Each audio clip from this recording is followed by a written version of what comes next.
congratulations, first of all of your success. And I have to know, I mean, what has it been like to see this amazing creation of yours come to life? Overwhelming. Surreal.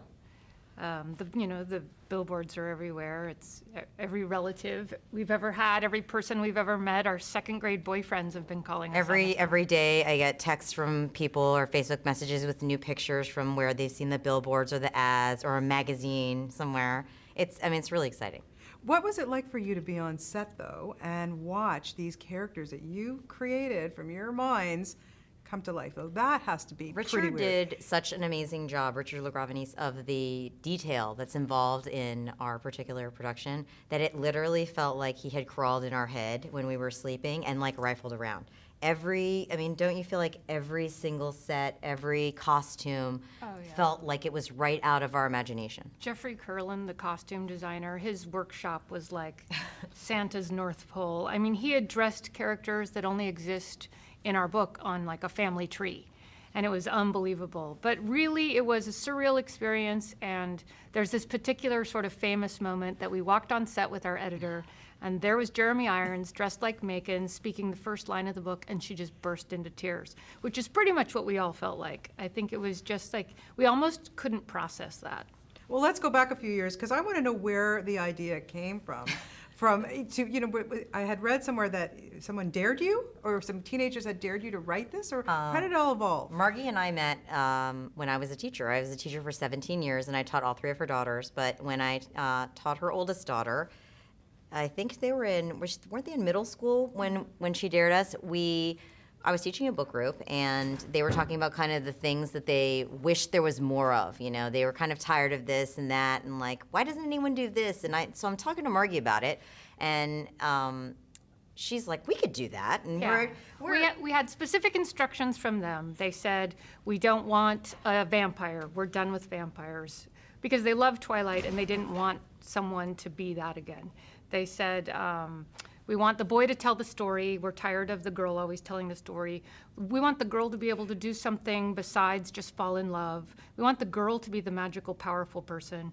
And we don't want it to feel generic like everything else. We want it to be in a specific place. They wanted like the setting almost to be a character. Yeah.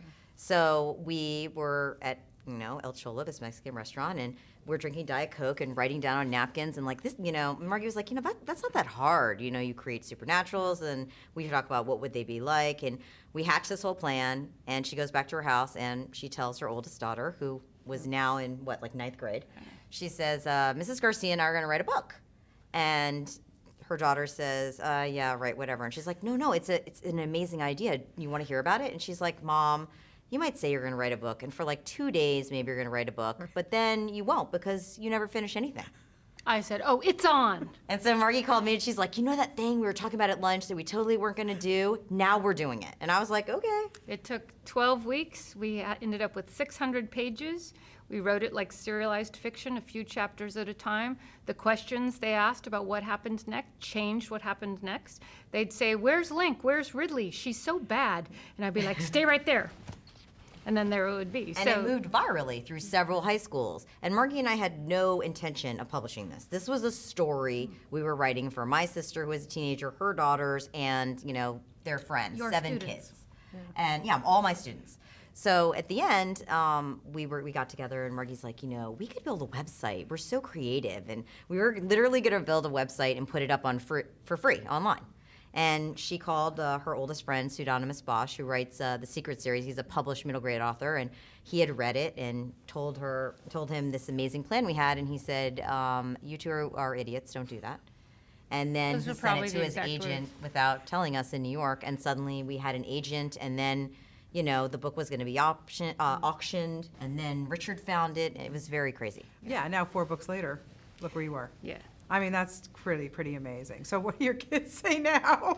Oh, people ask me that all the time. They say, do your kids finally think you're cool? And I say usually to the audience, does anyone who have children want to answer that question? Because the answer is no. And that's their job. I mean, they do it really well. The book's in 48 countries. It was an instant New York Times bestseller. It's, it was Amazon's #1 teen pick on their editors, list, and #5 on their top 100 for adults. Yeah, it just rolled. It was like a snowball, and all the time our kids were just like, "Who would want your autograph?"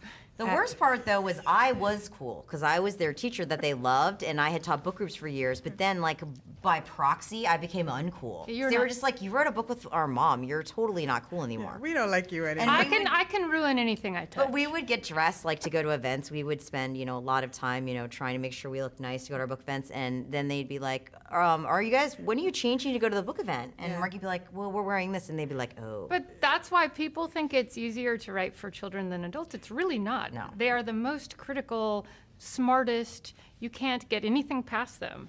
So, I mean, actually, we kept my middle schooler home. Cammie came over, and for 3 days before we turned in our final draft, we didn't let her go to school. She edited out all the cheesy bits, and she would roll her eyes and be like, nobody would say that.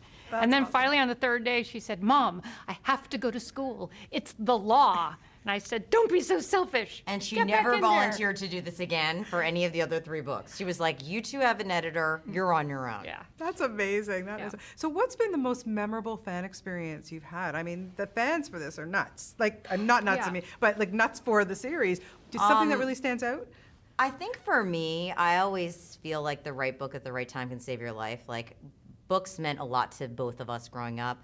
And, we've had letters from, teens, like, saying, I felt like the biggest loser, like I have no friends, like I just want to disappear. I don't even want to go to school.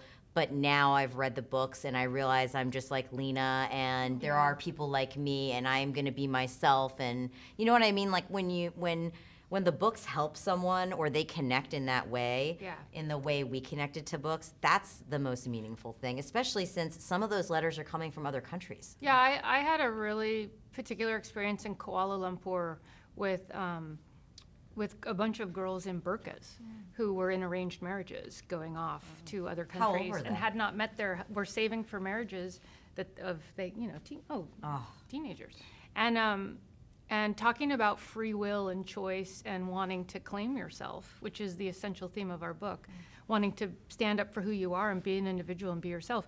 It's just a really interesting thing, when you realize you're dealing with 48 countries, you're not dealing necessarily with a Western reader. It's been fascinating. Amazing, amazing. Well, I could talk to you guys forever. You're fantastic. And thank you for these books. And I think we might have a franchise on our hands, Thank ladies. What do you. you think? I don't Let's know. hope. Not We, good. we hope that as many people enjoy the movie as the books, because we think the movie's fantastic. Yeah, it is. He did a great job. Everybody in it is fantastic. Great to talk to you. And Thank you. come to Toronto and visit us there. We love Toronto. Yeah. Love to. Good. Best events Okay. in the world. I'll look you up when you come. Thank you. Nice meeting you. Bye.